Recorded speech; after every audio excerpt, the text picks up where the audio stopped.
네, 잔잔하지만 은혜로운 찬양으로 하나님께 영광 돌려주신 우리 찬양대 여러분들께 진심으로 감사를 드립니다.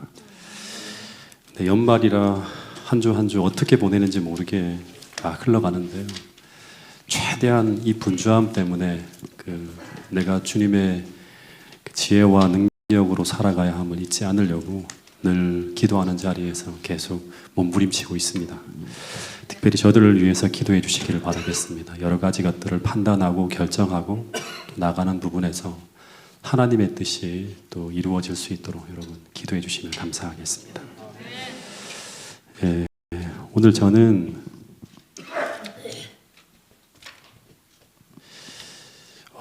신약 성경에 나오는 아주 유명한 예수님의 제자인 이 베드로라는 한 인물의 삶을 통해서 오늘 우리에게 들려주시는 하나님의 음성을 한번 들어보고자 합니다. 제가 몇 주간에 걸쳐서 계속 이 시리즈로 좀 이야기를 해둘 텐데요. 이 베드로라고 하는 사람이 어떤 사람인가 하면요, 이 베드로는 한마디로 하면 성경의 다른 인물하고 좀 다르게 굉장히 평범한 사람입니다. 근데 이 평범한 사람이 주님과의 특별한 만남을 가지면서 평범하지만 위대한 사람으로 변화되어져요. 이 사도행전에 나오는 이 베드로의 모습이거든요. 그래서 결론처럼 좀 드릴 말씀은 뭔가 하면 이 부제목처럼 우리는 주님을 만나면 우리는 변화되어진다고 하는 거예요. 사람들이 이런 말을 참 많이 하는데 어떻게 만나야 되는가 하는 게 굉장히 중요하거든요. 이 만난다고 하는 것은 그냥 환상 속에서 주님을 만나는 게 아니라 우리 삶의 영적 각성이 일어나는 거예요. 그러니까 새로운 빛이 내 의식에 들어옴으로 말미암아 그 깨달음으로 말미암아서 우리 삶과 인생이 바뀌어지는 걸 말하는 거예요. 오늘 그 이야기를 여러분들과 함께 해보려고 합니다. 이 베드로의 이름은 이제 베드로인데요. 그런데 이 베드로라는 이름이 이제 후대에 우리가 많이 부르는 이름이지만 당시에는 오늘 우리가 부르는 이 베드로라고 하는 이름보다 부모님이 베드로에게 지어준 이름인 이 이름으로 더 많이 알려져 있는 인물이 바로 베드로예요. 원래 이름이 뭐죠? 잘 아시네요. 시몬입니다. 시몬. 근데 이 베드로라는 이름은 누가 지어준 이름인가 하면 예수님이 지어준 이름이에요. 근데 이 베드로라는 이름은 시몬이라고 하는 이름을 대체할 이름이 아니에요. 그러니까 시몬이라고 하는 이름에 더해준 별칭이에요. 별명이에요. 실제 당시의 사람들은 여전히 베드로를 뭐라고 부르는가 하면 시몬이라고 불렀어요. 예수님도 요한의 아들 누구야? 시몬아 하면서 시몬이라고 부를 때가 참 많았어요. 근데 이 시몬은 되게 흔한 이름이에요. 신약 성경에만 이제 복음서에만 보더라도 한 7명의 시몬이 등장할 정도로 당시 가장 흔한 이름 중에 하나가 시몬이에요. 야곱, 그 다음에 요한, 시몬, 되게 흔한 이름이에요. 예수님의 제자 가운데도 시몬이 있죠. 이 셀롯 당원 시몬이 있어요. 그리고 예수님의 이복 형의 이름도 시몬이에요. 가룟 유다의 아버지의 이름도 시몬이고요. 예수님의 십자가를 대신 지고 올라간 사람도 누군가 하면 시몬이에요. 근데 그 사람이 구레네 출신이기 때문에 이 사람을 뭐라고 부르죠? 구레네 시몬이라고 부르는 거예요. 그러니까 구레네 시몬이 이름이 아니라 시몬이라고 하는 이름이 있는데 그 앞에다가 구레네라고 하는 걸 붙인 거예요. 그래서 우리가 여기서 하나 생각해야 될 것은 뭔가 하면 베드로는 예수님이나 침례 요한처럼 태어날 때부터 특별한 사명을 받고 태어난 사람이 아니라고 하는 거예요. 그러니까 태어날 때부터 너는 이 사명이 있기 때문에 예수라 하라, 요한이라고 이름을 지어준 그런 게 아니라 아주 평범한 사람이에요. 더하여 이 사람은 제사장이나 성경을 많이 아는 율법사나 관원도 아닌 그냥 가난한 동네에서 정말 평범하게 살아가는 오늘 우리 중에 하나일 수 있는 그런 사람이 바로 누구인가 하면 베드로라고 하는 거예요. 근데 이 평범한 사람이 또다시 말하지만 4번에 걸친 주님의 특별한 만남을 걸치면서 계속 익숙하던 그 주님이 다르게 보이는 거예요. 그러면서 그는 평범하지만 사도행전에 등장하는 위대한 사람으로 바뀌어져 간다고 하는 거예요. 그래서 오늘 우리는 이 이제 첫 번째하고 두 번째, 이 베드로의 인생의 터닝 포인트라고 할 수 있는 첫 번째 만남과 두 번째 만남에 대해서 한번 좀 나눠볼 텐데요. 이 베드로는 고향이 어디죠? 고향이 어디인가 하면 가버나움입니다. 가버나움. 그러니까 이 갈릴리 호수 근처에 있는 그런 한 동네예요. 그렇기 때문에 직업이 뭘까요? 어부예요. 예. 아버지의 이름은 요한이고요. 그 중요한 거, 이 사람의 동생이 누구죠? 예, 네, 안드레입니다. 예수님의 첫 번째 제자였던 이 요한과 안드레 중에 안드레예요. 예. 근데 이 베드로가 어느 날 요단강으로 가게 됩니다. 근데 그 이유는 뭔가 하면 이 침례 요한의 바람이 워낙에 거세게 이제 막 이 팔레스타인 일대를 불어닥쳤기 때문에 가버나움까지 막 불고 있었어요. 그래서 이 침례 요한의 기별을 듣기 위해서 가버나움에 수많은 사람들이 요단강으로 막 몰려갈 때 이 베드로도 그 동생 안드레와 함께 요단강으로 가서 이 침례 요한의 설교를 듣고 침례 요한의 침례를 받고 그의 제자가 되어집니다. 여기서 하나 짚고 넘어가야 될 정말 중요한 것 중에 하나가 뭔가 하면 예수님의 제자들은 대부분 누구의 제자다? 침례 요한의 제자가 된 사람들이 예수님의 제자가 되어집니다. 이게 공식이에요. 다시 말해서 말라기서에서 예언한 대로 메시아가 오기 전에 주의 길을 예비하기 위해 보냄을 받은 선지 엘리야가 등장할 텐데, 그런데 그의 기별을 받아들임으로 말미암아 마음이 기경되어진 그 사람들에게 천국 복음이 들어가게 된다고 하는 거예요. 그래서 침례 요한의 기별을 받아들이는 것은 예수님을 영접하는데 필수 조건일자 할 수 있겠죠. 왜냐하면 침례 요한을 하늘이 보낸 선지자로 믿어야지만 그가 메시아로 가리킨 그 초라하게 보이는 그 예수를 누구로 받아들일 수 있다? 메시아로 받아들일 수 있다고 하는 거예요. 예. 마찬가지로 재림 시에도 동일한 일이 벌어집니다. 마지막 시대 선지 엘리야로 보냄을 받은 자들이 등장하여 주의 길을 예비하며 그분이 오신다고 하는 그 기별을 막 전하게 될 때 이 추수의 기별을 먼저 받아들인 자들만이 주의 재림을 영접할 수 있게 된다고 하는 게 똑같은 공식이라고 하는 거예요. 추측하건대 이 베드로는 이 침례 요한의 기별에 흠뻑 취해 살았을 거예요. 근데 어느 날 이 침례 요한이 갑자기 메시아라고 누구를 소개하는데, 어떤 사람이 딱 메시아라고 소개된 사람이 등장하는데, 근데 사람들이 다들 그 모습을 보니까 너무 초라한 거예요. 그 메시지에 다들 시큰둥해하고 있었어요. 근데 이 베드로의 동생 안드레가 형, 내가 저분을 한번 쫓아가서 만나보고 오겠다고, 확인하고 오겠다고 하면서 그 예수란 분을 쫓아갑니다. 그리고 그 다음 날 그 동생 안드레가 돌아와서 하는 말이 뭔가 하면 그분이 메시아가 확실하다고 이야기하는 거예요. 근데 이 베드로가 그 동생의 말을 들었을 때 반응이 나오는데 어떻게 반응하죠? 어떻게 반응하죠? 그게 정말 중요합니다. 나다네일처럼 왜 그분이 메시아가 되어야 하는지, 왜 메시아가 나사렛에 태어나야 되는지, 그 부모가 어떤 사람인지, 그 사람이 어느 학교를 나왔는지 단 하나의 의문도 제기하지 않고 성경과 시대의 소망에 보면 그냥 단순하게 메시아로 믿어버렸다고 하는 거예요. 예. 이것이 단순히 베드로가 팔랑귀라서 그렇게 했다고 생각해서는 절대 안 됩니다. 예. 시대의 소망에 보면 베드로는 안드레의 말뿐 아니라 또다시 말하지만 이미 침례 요한의 기별을 깊이 신뢰하고 있었기 때문이라고 하는 거예요. 이런 사람들만이 그 볼품없는 예수를 메시아로 믿고 따라간다고 하는 거예요. 이런 글이 있습니다. 이 말씀을 같이 한번 읽어보겠습니다. 시작. 2번 말할 때까지 기다리지 않았다. 그 역시 침례 요한의 전도를 들었었다. 그는 구주께로 급히 갔다.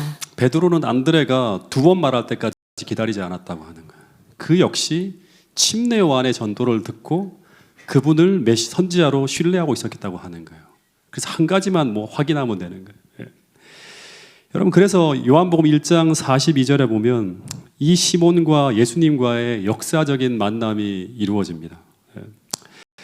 이 만남을 통해서 기독교 역사에 엄청난 일이 벌어지는 첫 번째 조합이 만들어지게 되는데요. 이 예수와 베드로가 함께 관계를 맺게 돼요. 근데 당시에는 이 베드로와 예수의 만남이 얼마나 큰 일을 이루게 될지 아무도 몰랐을 거예요. 왜냐하면 동생 안드레가 지금까지 보아온 베드로는 정말 별 볼 일 없는 사람이었기 때문에. 어떻게 보면 이 안드레는 전단지 하나를 이웃에게 돌린 것에 불과할 거예요. 근데 그가 한 이 일이 인류 역사상 안드레가 한 일 중에서 가장 위대한 일이었다고 하는 사실을 안드레는 나중에 하늘에 가서 알게 되었을지도 모르겠어요. 알게 될지 모르겠어요. 여러분, 그래서 우리는 모든 사람들을 예수님께로 소개시켜야 돼요. 왜냐하면 그 작은 한 만남이 인류 역사를 바꿀 위대한 일이 될 수도 있기 때문이라고 하는 거예요. 근데 이 요단강에서 처음 만난 이 예수님은 베드로에게 어떤 분이었을까요? 그는 어떤 예수님을 이 요단강에서 만나게 되었을까요? 제가 시대의 소망과 성경을 통해 생각해 보니까요, 베드로에게 예수님은 첫 번째는 성경을 너무 잘 알고 있어요. 네. 또 성경을 너무나 잘 가르쳐주는 다정다감한 선생님 같은 분이었을 거예요. 그 랍비예요, 랍비. 더하여서 참 마음이 따뜻하고 늘 같이 있고 싶은 그런 친구 같은 예수를 그는 이 요단강에서 만나게 됩니다. 실제로 예수님과 베드로의 나이는 거의 비슷해요. 예. 그래서 그는 한동안 이 예수님의 매력에 흠뻑 빠져 지내게 됩니다. 침례 요한에게서 이제 예수님에게로 가서. 근데 두 번째 만남이 오기 전까지는요, 이 베드로에게 예수님은 아직은 하나님의 아들이거나 메시아라는 확신은 없었어요. 말은 이분이 침례 요한이 메시아라고 얘기하고 하나님의 아들이라고 하는 용어들은 계속 듣지만 여기에 대한 절대적인 확신은 아직 없었어요. 그래서 예수님의 가르침에 반대도 하고 맞서기도 하면서 쫓아가고 있었어요. 그냥 참 좋은 분이고 다정다감하고 나를 위로해 주시는 분, 사랑해 주시는 분 정도였어요. 근데 오늘 우리 중에 대부분이 여기에 머물러 있을지 모르겠어요. 두 번째 만남으로 가기 전까지. 그러면 반대로 예수님이 만난 베드로는 어떤 사람이었을까요? 예. 제가 이 베드로라고 하는 인물을 한참 연구한 후에 내린 결론은, 만약 베드로가 우리 교인이라면요, 전 이 사람에게 중요한 직분을 맡기기가 참 어려웠을 거예요. 이 베드로는 아마 제게 뭐든 하겠다고 계속 떼를 쓰겠지만, 그러나 이 사람에게 어떤 일을 맡기면 뭐든 문제를 일으킬 소지가 있는 사람이 바로 누구인가 하면 당시에 베드로였어요. 예. 이 베드로는 한마디로 하면 길들여지지 않은 야생마 같은 사람이에요. 좀 오늘날의 속어를 써서 표현하면 눈치가 없는 푼수 같은 사람이 바로 이 베드로입니다. 예. 이런 글이 있어요. 제가 이 베드로에 대한 모든 글을 한번 좀 제가 코테이션을 해봤는데요. 시몬은 두 번 말할 때까지 기다리지 않았다. 그는 구주께로 급히 갔다. 그리스도께서는 그를 주목해 보시고 그의 성품과 생애의 역사를 읽으셨다. 근데 뭘 읽으셨는가 하면 그의 충동적인 성질을 구주께서 읽었다고 하는 거예요. 충동적인 성질. 예. 그리고 시대의 소망 711페이지를 보면 동료인 유다도 베드로에 대해서 이렇게 평가를 하고 있어요. 베드로는 성급하여 생각 없이 날뛴다. 예. 성급해서 항상 생각 없이 날뛰어요. 생각을 하지 않아요.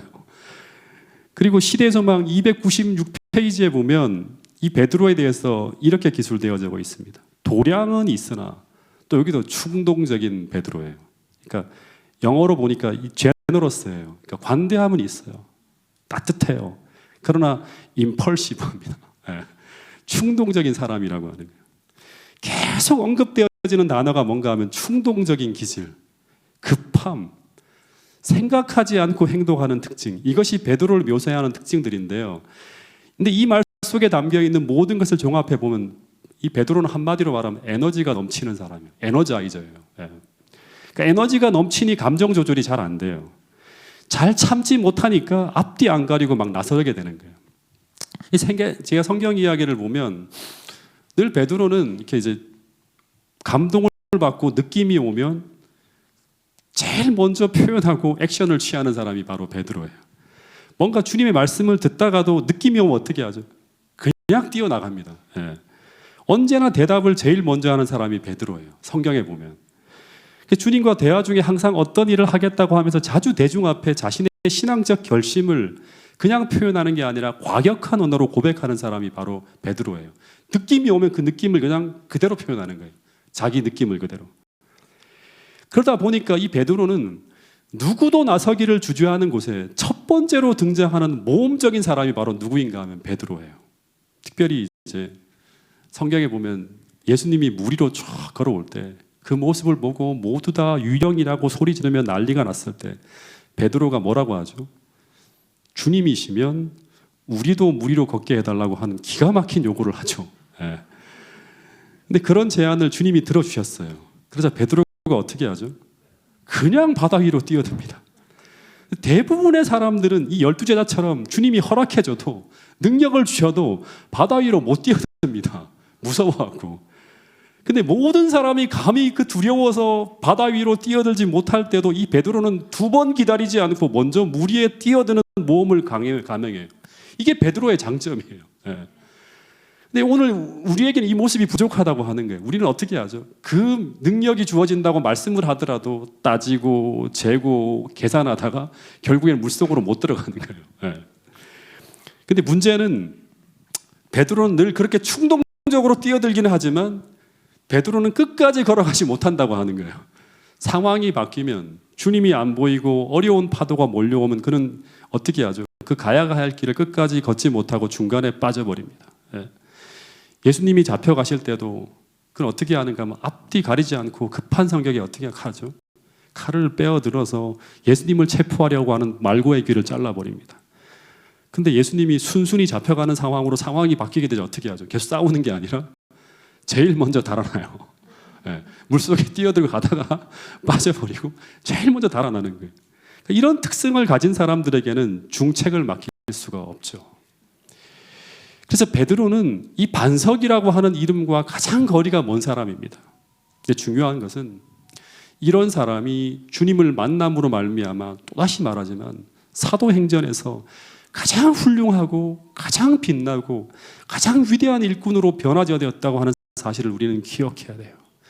예수님을 만남으로 말미암아. 그래서 제가 꿈꾸는 태능교회는 이 교회를 출입하는 모든 사람들이 이곳에 와서 베드로처럼 변화가 일어나는 그런 곳이 태능교회가 되기를 저는 소망한다고 하는 것입니다. 예수님과의 만남이 끊임없이 일어나는 곳, 목장 모임에서 만나고 예배에서 만나고 아카데미에서 만나고 기도에서 만나고 교회 봉사에서 만나고 어떤 집회와 어떤 행사와 어떤 봉사 속에서도 주님을 만날 수 있는 교회, 그런 교회가 태능교회가 되어야 된다고 저는 생각을 합니다. 원래 그런 곳이 교회였어요. 그래서 우리는 목장부터 교회의 모든 구석구석에 변화가 일어나야 돼요. 그 변화의 방향이라고 하는 것은 무엇인가 하면 모든 목장과 예배와 봉사의 자리에서 우리가 예수님을 다시 만날 수 있는 곳이 되게 하는 것, 그것이 바로 뭔가 하면 태능교회의 변화의 방향이자 본질적인 목적이라고 하는 거예요. 태능교회라고 하는 이름으로 모이는 모든 장소마다 시몬이 베드로로 변화되어지는 그런 변화가 일어나고 성경적 인물이 태어날 수 있는 그런 환경으로 모든 교회가 바뀌어야 된다고 하는 것입니다. 여러분, 그 일을 위해서 2023년도 우리는 달려갈 거예요. 우리의 본질이 무엇인지를 생각하고 이 변화의 방향에 우리 모두가 협력해 주시게 되기를 간절히 바라겠습니다. 어쨌든 이런 불완전한 베드로의 성격 때문에 예수님과의 관계가 오래가지 못하고 위기를 맞게 됩니다. 어느 날 이 베드로가 예수님에게 엄청나게 실망을 했어요. 이게 고비예요. 베드로의 인생에 제일 중요한 지점이 오는 거예요. 아이고, 때려치우고 다시금 고기 잡는 일로 돌아가야겠다고 하면서 집으로 돌아가 낙향을 합니다. 여러분, 신앙생활을 하다 보면 이런 고비가 올까요? 분명히 옵니다. 고비 없이 지나가는 사람은 없어요. 그런데 그런 고비 속에서 주님이 우리를 다시 찾아옵니다. 근데 주님을 우리가 진짜 또다시 한번 만나게 될 때 우리는 그 고비를 뛰어넘게 될 뿐 아니라 우리는 더 깊은 신앙 속으로 나아간다고 하는 것이 베드로의 생애를 통해서 우리에게 들려주는 굉장히 중요한 메시지라고 하는 거예요. 이 베드로가 주님을 떠나서 고향으로 돌아갔을 때 그때 주님께서 이 베드로를 다시 찾아오셔서 다시 부르는 사건이 누가복음 5장, 마가복음 1장, 마태복음 4장에 나옵니다. 근데 그 시작이 어떤 사건을 통해서 이런 고비가 일어났고 어떤 사건을 통해 베드로가 다시 돌아가는지에 대한 이야기를 읽어보면 언제나 이런 이야기가 나와요. 이 마가복음 1장 14절부터 17절에 보면 요한이 잡힌 후에 그 다음에 베드로와 제자들을 다시 부르는 장면이 나옵니다. 그리고 마태복음 4장에도 보면 요한이 잡힌 후에 갈릴리로 오셔서 복음을 전하시고 베드로와 제자들을 다시 부르는 이야기가 나옵니다. 그래서 이 마가복음 1장이나 마태복음 4장에서는 잘못 보면요, 이때 처음으로 베드로와 제자를 부르는 것처럼 보이지만 그러나 이 사건이 일어나기 전에 예수님과 제자들 사이에는 시대의 소망에 보면 최소 2번의 가을이 지나갑니다. 그러니까 최소 1년 반 정도의 긴 시간이 흘러가고 있었다고 하는 거예요. 근데 이 마태복음과 마가복음에서는 이 사이에 벌어진 이야기를 다 빼요. 요한복음에만 나오고. 이때 예수님이 처음으로 제자를 부르시는 것처럼 이야기하고 있어요. 근데 그 이유가 뭔가 하면 이때부터 이제 베드로와 제자들이 이 부르심에 응답하여 그들의 그물과 배를 다 버려두고요. 이제 전적으로 주님을 따라가기 시작했기 때문에 이전의 이야기는 다 빼버렸어요. 네. 그러니까 마태나 마가의 관점에서 볼 때 이때 비로소 제자들이 예수님을 참되게 만나고 진짜 제자가 되었다고 하는 거예요. 네. 이전까지는 갈등하고 있는 거예요. 네. 근데 여기에 보면 두 구절 모두에 특별한 한 단어가 나오는데 그게 바로 뭐다? 요한이 잡힌 후에라고 하는 게 나와요. 요한이 잡혔는데 왜 예수님이 갈릴리로 오셔서 복음을 전하셨을까? 이 침례 요한이 억울하게 옥에 갇혔다는 소식이 들려왔을 때 제자들의 마음이 다 전부 다 침례 요한의 제자잖아요. 찢어지게 아팠어요. 왜냐하면 이 침례 요한은 그들이 존경하며 따르던 이전 스승이었기 때문입니다. 그리고 더하여서 이 침례 요한은 예수를 위해서 아낌없이 다 준 사람이에요. 그러면 제자들이 생각할 때 예수님이 어떻게 해야 되죠? 당장 요한을 구출하기 위해서 움직일 거라고 생각을 했는데 근데 이 예수님이 침례 요한이 잡혔다는 소식을 들은 후에 계속 묵묵히 하던 일을 계속 하시는 거예요. 그뿐 아니라 진짜 이해할 수 없는 행동을 하는데 그게 바로 뭔가 하면 이 침례 요한이 갇혀있는 그 살벌한 유대를 떠나 어디로 가죠? 그래도 안전한 갈릴리로 몸을 피해가는 것처럼 보이는 거예요. 근데 이건 어떻게 보면 자신의 부하가 위기에 처해 있는데 자신의 보신만을 생각하면서 갈릴리로 달아나는 모습처럼 보이는 거예요. 이뿐 아니라 예수님의 전도는 실패의 연속이었어요. 유대에서 제사장들, 관원들을 향한 전도가 계속 실패하고 있었고 심지어 그분의 고향인 나사렛에서도 배척을 당하는 일이 벌어지는 거예요. 제자들이 볼 때 예수님을 따르는 것에 대한 의문이 계속 쌓여가는 거예요. 그분의 능력에 대해서도 의문이 쌓여가고 그분의 인격에 대해서도 퀘스천 마크가 붙는 거예요. 그래서 시대의 소망에 보면 이런 말씀이 있어요. 이때까지는 아무도 예수와 온전히 연합한 자가 없었다고 하는 거예요. 예. 자, 한번 읽어볼까요? 이 말씀은 시작. 이때까지는 제자 중 아무도 동역자로서 예수님과 온전히 연합하지 않았다. 그들은 예수께서 행하시는 많은 이적들을 목격하였고 그분의 교훈에 귀를 기울였다. 그러나 그들은 이전의 생업을 완전히 버리지는 못하였다. 침례 요한의 투옥은 그들에게는 매우 쓰라린 실망이었다. 만일 요한의 전도의 결과가 이와 같은 것이라면 그들은 모든 종교 지도자들이 연합하여 대적하고 있는 그들의 주님에게 거의 소망을 걸 수가 없었다. 이런 환경 아래서 잠시나마 돌아가서 고기잡이를 하는 것이 그들에겐 위안이 되었다. 여러분, 그래서 1년 반 동안 예수님을 따라다니며 감동적인 설교를 듣고 안진뱅이가 일어나고 귀신이 달아나고 병든 자가 고쳐지는 이런 엄청난 이적을 보았지만 그러나 아직까지는 그들의 신앙을 예수님께 올인할 수 없었다고 하는 거예요. 전부 다 어떻게 산다? 세상과 주님 사이를 왔다 갔다 하면서 이런 신앙을 살아가고 있는 거예요. 우리도 그럴 수 있겠죠. 그러는 가운데 이제 베드로는 예수님보다는 자신의 생업적으로 더 방향의 저울추를 옮기는 거예요. 예. 주님을 믿을 수가 없어서 다시금 이전 생업으로 돌아가는 거예요. 그래서 그의 동생 안드레, 요한, 야고보가 전부 다 함께 고향으로 낙향을 합니다. 그래서 베드로와 함께 고향으로 돌아온 이 요한과 야고보와 안드레가 다시 이전 생업에 종사하게 되었는데 근데 중요한 것은 이상하게 주님을 떠나 돌아온 그날 배를 띄우고 밤새 수고하며 고기를 잡는데 어떤 일이 벌어지죠? 기적이 벌어집니다. 어떤 기적이 벌어지죠? 이상하게 단 한 마리의 물고기도 안 잡히는 거예요. 온 밤을 새우며 그물질을 하였는데 계속 허탕만 치는 이런 기적 같은 일이 벌어지는 거예요. 이 베드로가 너무나 낙담이 되었다고 합니다. 여러분, 이게 우연입니까? 그 많은 물고기가 잡히던 바닷가에서 이상하게 아무리 그물을 끌어올려도 단 한 마리의 물고기도 안 잡히는 거예요. 시대 소망에 보면 그 빈 그물을 주목하여 볼 때마다 그 베드로는 장래가 낙심으로 암담해 보였다고 하는 그런 기록이 있습니다. 이 미치겠는 거예요. 이것도 안 되고 저것도 안 되고 다 안 되는 거예요. 여러분, 우리가 예수님을 떠나서 어떤 것을 추구하려고 할 때 하나님은 때때로 그 일에 개입하셔서 그 일을 막으심으로 다시금 그분에게로 돌아오게 할 때도 있다고 하는 걸 기억해야 돼요. 만약 그 길이 잘 되면 어떻게 될까요? 결국 그는 하나님을 떠나게 되는데 하나님께서 어떻게 그 길을 축복할 수 있겠어요? 그러니까 막는 거예요. 제가 대학 4학년 때 그때만 하더라도 안식일을 포기하지는 않으면 잡을 수 있는 직장이 하나도 없었어요. 대학 4학년 때 친구들이 다 취직을 해서 나가는데 저는 원서를 하나도 쓸 수가 없는 거예요. 그래서 고민하다가 나도 그래도 원서를 하나는 내봐야겠다 싶어서 원서를 낸 곳이 어딘가 하면 한국전력 공채였어요. 예. 그때 이제 결혼을 준비하고 있었기 때문에 장모님에게 그래도 뭔가 합격을 하고 난 다음에 이제 얘기를 해야지만 좀 뭔가 장모님도 안심할 것 같아서 공채를 냈어요. 그때 안식일을 지키면서 신앙생활을 한다는 것이 거기에 들어가면 거의 불가능한 시도였어요.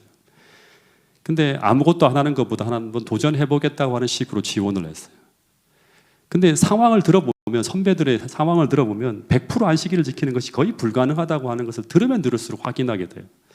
근데 시험을 쳤는데 1차 합격 통보를 받았어요. 근데 1차 합격 통보를 받자마자 갑자기 생각이 바뀌는 거예요. 그래도 혹시 산골 변전소 속에 이렇게 이제 가면 안식일을 해결할 수 있지 않을까? 아주 시골에 변전소 있잖아요. 그런 곳에 이제 취직에 들어가면 그 뭐 부 하나 관리하고 하면 되니까 안식일 날 교회 갔다 오고 하면 되지 않을까? 이런 생각을 하면서 2차 시험을 치르려고 오라는 통보를 받고 2차 시험도까지 치르려고 하는 거예요. 그 더하여서 최종 합격 통보를 받으면 그래도 도전하면서 한번 다니려고 하는 그런 생각을 갖고 이제 2차 시험을 보려고 이제 가려고 준비를 했어요. 근데 이상한 일이 벌어지는 거예요. 시험을 치러 가기 전에 신혼여행 때문에 여행사 직원을 이제 만났는데 여권 발급을 위해 신분증이 필요하다고 하는 거예요.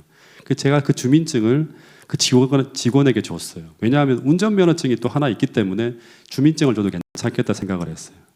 근데 시험을 치러 가는 날 아무리 아침에 그 운전면허증을 찾아도 없는 거예요.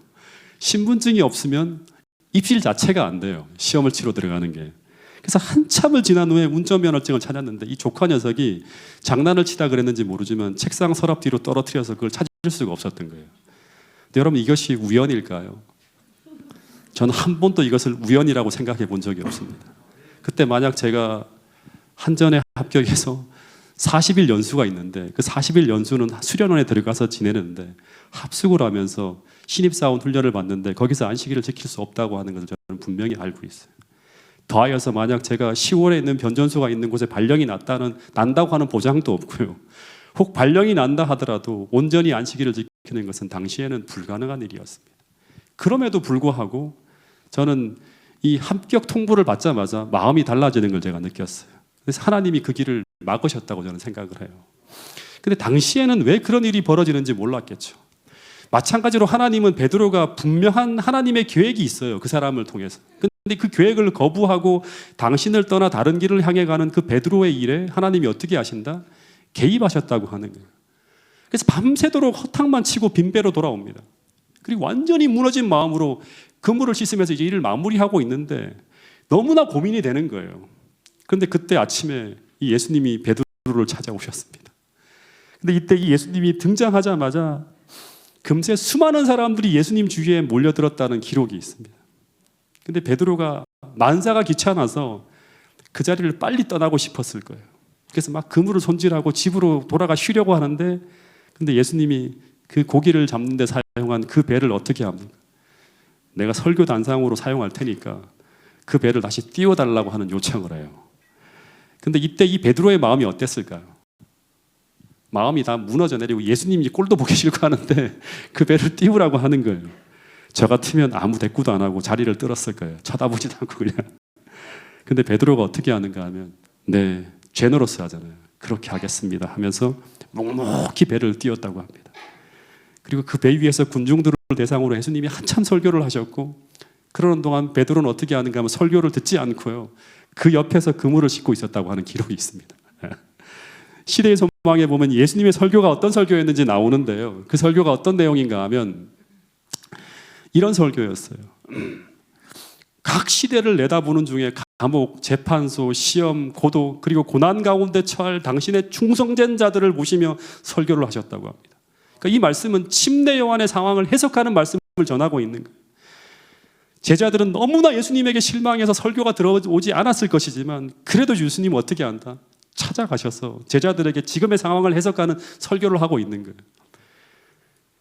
주님은 일부러 다른 배들도 많았지만 베드로의 배를 빌려 타신 이유는 뭔가 하면 끝까지 베드로를 붙들어주기 위해서 그렇게 했다고 하는 거예요. 설교가 다 끝이 나고 이제 베드로는 심신이 너무나 고달파서 그물을 철수하고 돌아가려고 하는데, 그런데 그때 예수님이 이제 베드로를 돌아보시면서 이런 말씀을 해요. 이 말씀을 같이 한번 읽어보겠습니다. 이거는 이 말씀 한마디가 베드로의 운명을 가를 수 있는 그런 말씀이에요. 자, 읽어보겠습니다. 시작. 말씀을 마치시고 시몬에게 이르시되 깊은 데로 가서 그물을 내려 고기를 잡으라. 여러분, 이 말씀은 이런 말씀이에요. 너 밤새 물고기를 한 마리도 못 잡았지. 그런데 지금 내가 지시하는 곳에 가서 그물을 한번 내려보면, 그렇게 하면 엄청난 물고기를 잡아올 수 있어. 너 내 말에 순종해서 배를 다시 바다 쪽으로 띄워볼 수 있겠니? 하고 물은 거예요. 근데 이 말씀에 순종하기 위해서는 먼저 무엇을 해야 되는가 하면, 지금 그물을 다 정리했잖아요. 다시금 펼쳐서 배를 타고 나가는 수고를 해야 돼요. 두 번째는 베테랑 어부로서의 자신의 모든 생각과 지혜를 다 내려놓아야 돼요.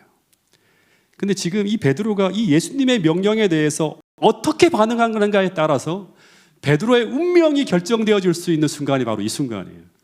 그래서 저는 어쩌면 이 순간이 베드로의 인생에서 진짜 하나님의 아들 예수, 정말 메시아를 만날 수 있는 순간이 바로 뭔가 하면 이 명령에 순종하여 나갈 수 있는가 없는가에 따라서 베드로의 운명이 바뀌어지는 거예요. 예. 가장 중요한 순간에 베드로의 인생에 있어서 베드로가 이 말씀에 순종할 수 있는가 아닌가에 따라서 베드로가 다시 주님의 제자로 나아가는가, 아니면 여기서 그의 신앙이 흐지부지 끝나는가가 시험되어지는 순간이 바로 이 순간이라고 하는 거예요. 왜냐하면 지금 이 예수님의 명령은 베드로가 이전처럼 예수님을 단순한 선생님이나 성경을 잘 가르치는 랍비 정도로 생각해서는 절대 순종할 수 없는 명령이 바로 이 명령이에요. 왜냐하면 베드로는 어떤 사람이죠? 어릴 때부터 어부 생활을 한 베테랑 어부예요. 예수님의 직업은 뭐예요? 목수예요. 예. 그래서 예수님을 일개 인간으로 생각했다면 절대 이 명령에 순종할 수 없었을 거예요. 그래서 이 명령은 베드로에게 이런 질문을 하고 있는 명령이었어요. 베드로야, 너는 지금 나를 무엇라고 생각하고 있는가? 예. 그걸 묻고 있는 명령이에요. 예. 너가 정말 지금까지 계속 배워온 대로 나를 정말로 하늘에서 내려온 그 하나님의 아들로 믿는 믿음을 가지고 있다면, 그 믿음이 있다면 지금 이 명령에 순종하라고 하는 거예요. 예. 그리고 그것을 확증하라고 하는 거예요. 예. 시대소망에 보면 이런 말씀이 있어요. 맑은 호수에서 그물로 고기를 잡기에 밤이 다시 없는 좋은 시간이었다. 밤새도록 헛수고를 하고 난 후에 그물을 환한 낮에 던진다고 하는 것은 가망이 없는 것으로 보였다. 이 가망이 없는 짓이에요. 그걸 하라고 하는 거예요. 다시 말해 베드로의 경험으로는 낮에는 그물이 훤히 보이기 때문에 절대 예민한 고기가 그물에 들려들지 않는다고 하는 것이 그가 알고 있는 상식이에요. 그리고 더하여 물고기는 얕은 물에 서식하지 깊은 데로 가서는 서식하지 않는다고 하는 게 상식이에요. 근데 지금 예수님은 그 모든 상식과 지혜에 반대로 행하라고 명령하고 있는 거예요. 근데 그렇게 행하면 어떤 게 있다? 결과가 있을 거라고 하는 거예요. 근데 베드로가 누가복음 5장 5절에서 이런 고백을 합니다. 이거 엄청난 고백이죠. 자, 한번 읽어보겠습니다. 시작. 시몬이 대답하여 이르되 선생님, 우리들이 밤이 새도록 수고하였을 때 잡은 것이 없지만은 말씀에 의지하여 내가 그물을 내리리이다 하고. 예. 시몬이 대답하여 가로되 선생이여, 우리들이 밤이 맞도록 수고하였으나 얻은 것이 없지만 무엇에 의지해 간다? 말씀에 의지하여 내가 그물을 내리이다. 여러분 이것이 바로 믿음입니다. 왜냐하면 이것은 베드로가 이제 예수님을 단지 랍비 정도가 아니라 하늘에서 오신 그 메시아, 하나님의 아들의 믿음을 가지고 순종하겠다고 하는 믿음을 드린 거예요. 이 믿음을 가지고 나아감으로 그는 이제 무엇을 해결해 보려고 하는가 하면 그동안 주님에 대해 끊임없이 일고 있는 이게 수많은 신앙의 의문들과 물음들을 이제 다 해결해 보려고 하는 거예요. 예. 여러분, 오늘 우리에게 일고 있는 모든 혼란하고 흔들리는 모든 신앙적 물음들은 오늘 우리가 책상에서 성경 연구만 해서는 해결할 수 없는 것들이 많아요. 예. 그중 많은 것들은 책상이 아니라 삶의 현장에서 해결해야 되는 것들이 많다고 하는 거예요.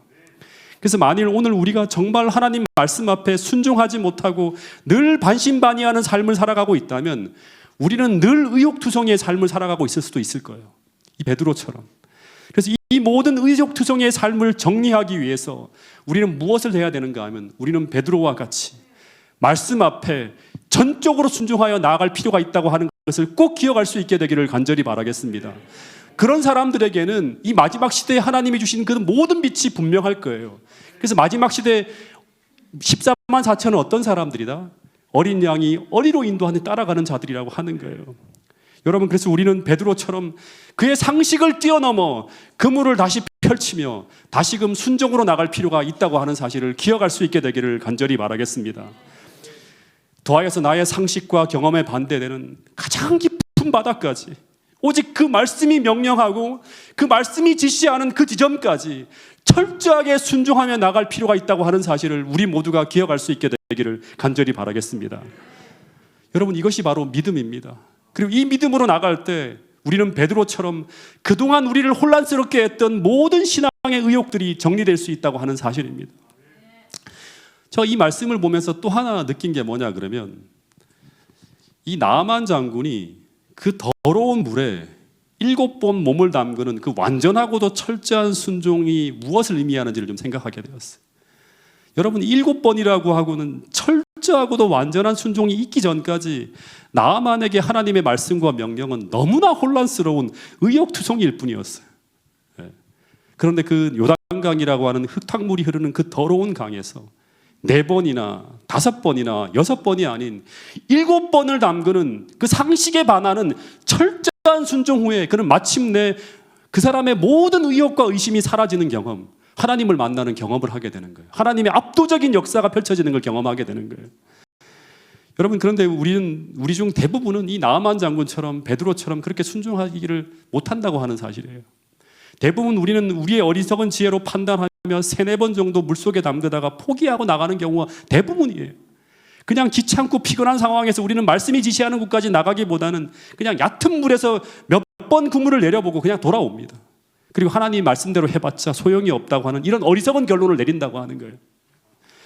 여러분, 그래서 우리는 평생 내 인생에서 단 한 번도 경험을 통해 증명되지 않고 검증되지 않은 신앙을 하면서 살아가는 경우가 대부분이라고 하는 거예요.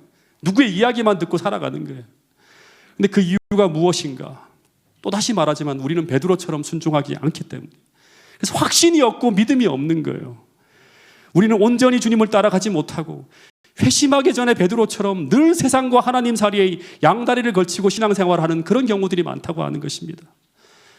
여러분, 그러나 베드로는 자신의 경험과 생각을 다 버리고 오직 그분의 말씀하신 그곳까지 철저하게 순종하며 나갑니다. 여러분, 이것이 바로 잠언서에서 말하는 지혜예요. 성경에서 말하는 믿음은 바로 이것입니다. 여러분, 마음을 다해서 자기의 모든 지혜를 버리고 하나님 앞에 철저하게 순종을 요구하는 것이 바로 뭔가 하면 성경에서 말하는 믿음이라고 하는 사실을 우리 모두 믿게 되기를 간절히 바라겠습니다. 그것이 바로 뭔가 하면 삶의 지혜라고 잠언서에서는 이야기하고 있습니다.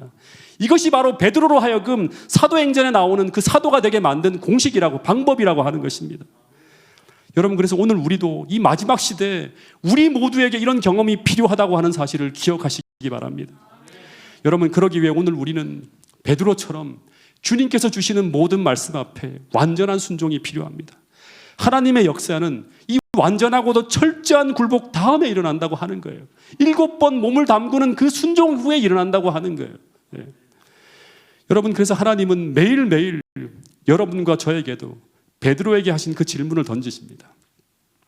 너는 나의 명령이라면 그것이 어떤 것이라도, 그것이 너의 생각에는 너무 불합리하다 하더라도 오직 그것이 나의 명령이라는 그 하나의 이유만으로 절대적으로 나에게 순종할 수 있는가라는 그런 질문을 던지신다고 하는 거예요. 여러분, 이 물음 앞에 네라고 대답할 수 있는 태능교의 모든 성도들이 될 수 있기를 간절히 바라겠습니다. 여러분, 베드로는 이 물음에 행동으로 네라고 대답하는 거예요. 그런데 이렇게 순종했을 때 어떤 일이 벌어졌는가? 놀라운 일이 벌어지죠. 엄청난 어획고가 올라오는 거예요.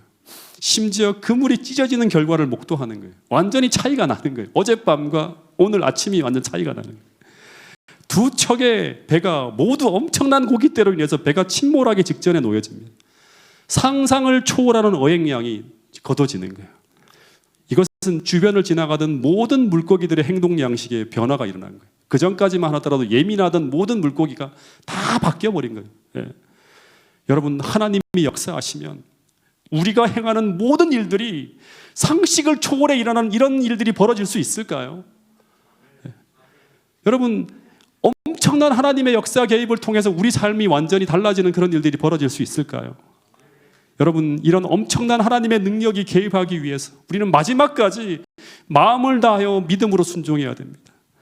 여러분, 베드로가 이것을 목도하였을 때 비로소 예수님의 신성을 목도하게 되었고, 그리고 완전히 자아가 부서지는 경험을 하게 됩니다. 여기서 베드로는 처음에 요단강에서 만났던 그 예수님과 전혀 다른 또 다른 예수님을 만나게 되는 경험을 하게 되었다고 하는 것입니다. 이전에 그가 보아온 단순히 좋은 사람, 성경을 잘 가르치는 랍비가 아니라 자신이 경배해야 될 하나님의 아들, 신성을 소유한 위대한 하나님을 여기서 만나게 돼요. 예. 그러면서 그동안 그는 의심하며 주님을 함부로 대했던 자신을 회개하면서 어떻게 하죠? 무릎을 꿇고 자신이 죄인이라고, 자신을 떠나시라고 하면서 깊은 회개를 하게 되는 그런 경험을 여기서 하게 됩니다. 여러분, 그때 예수님은 이제 비로소 베드로에게 무엇을 요구하는가 하면 어떻게 하죠? 나를 따라오라고. 내가 이제 너를 사람 낚는 어부가 되게 하겠다고 하시면서 베드로를 강에 끌어당기십니다. 그리고 이때 베드로는 어떻게 하는가 하면 이제 믿음으로 자신의 모든 것을 다 버려두고 예수님을 전적으로 쫓아 나서게 되었다고 하는 것입니다.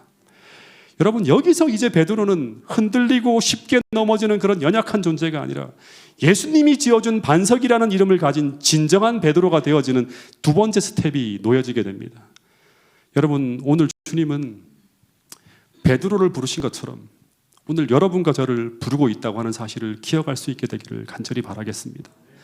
이 마지막 시대에 정말 영광스러운 하나님의 그 위대한 사업을 위해서 영혼을 구원하는 일에, 하나님 나라를 세우는 그 일에, 주의 오실 길을 예비하는 그 일에 쓰임받는 사람으로서 베드로를 부르신 것처럼 태능교의 모든 성도들을 부르고 있다고 하는 사실을 꼭 믿게 되기를 간절히 바라겠습니다. 그 부르심에 순종으로 응답하는 태능교의 모든 성도들이 될 수 있기를 간절히 바라면서 오늘 말씀을 줄이도록 하겠습니다.